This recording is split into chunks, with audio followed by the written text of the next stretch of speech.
So எல்லாருக்கும் வணக்கம். டிஎன்பிஎஸ்சிலிருந்து 2024க்கான annual பிளானரை வெளியிட்டிருக்காங்க.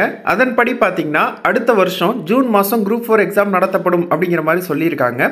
ஸோ இந்த எக்ஸாமுக்கு நிறைய பேர் ரொம்ப நாளாக ப்ரிப்பேர் பண்ணிகிட்டு இருப்பீங்க, நிறைய பேர் ப்ரிப்பேர் பண்ணலாம் அப்படின்னு சொல்லியிருப்பீங்க. அவங்களுக்கான நோட்ஸ் இருக்காது. ஸோ அதற்காகவே பார்த்தீங்கன்னா நம்ம வெப்சைட்டில் இப்போ தான் புதுசாக ஸ்டார்ட் பண்ணுறோம். ஒரு லெசனில் இருக்க இம்பார்ட்டன்ட் பாயிண்ட்ஸ் என்ன, அப்புறம் இம்பார்ட்டன்ட் கொஸ்டின்ஸ் என்ன அப்படிங்கிறத வந்து டீட்டெயிலாக கொடுத்துருக்கோம். ஸோ இப்போதைக்கு பார்த்தீங்கன்னா 6th நியூ புக்கில் ஃபஸ்ட்டு லெசனான இன்பத் தமிழ் அதுலேருந்து நாங்கள் ஸ்டார்ட் பண்ணுறோம்.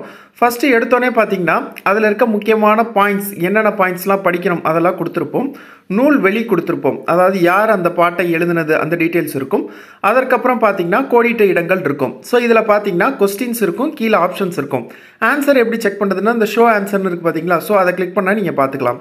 ஸோ இதை நீங்கள் வந்து இந்த வெப்சைட்டை வந்து நீங்கள் பார்க்கணும் அப்படின்னா இதற்கான லிங்கை நான் டிஸ்கிரிப்ஷனில் தரேன், நீங்கள் செக் பண்ணி பார்த்துக்கங்க.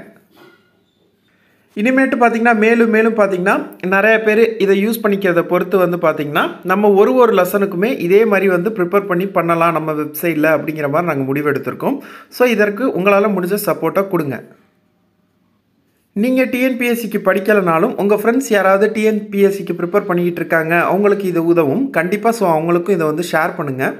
அது மட்டும் இல்லாமல் ப்ரீவியஸ் டிஎன்பிஎஸ்சி கொஸ்டின்ஸையும் பார்த்திங்கன்னா நம்ம சேனலில் இது மாதிரி வெப்சைட்டில் வந்து பண்ணலாம், இது மாதிரி ஆன்சரோடு வந்து பார்த்திங்கன்னா போஸ்ட்டாக பண்ணலாம் அப்படிங்கிற மாதிரி முடிவெடுத்திருக்கோம்.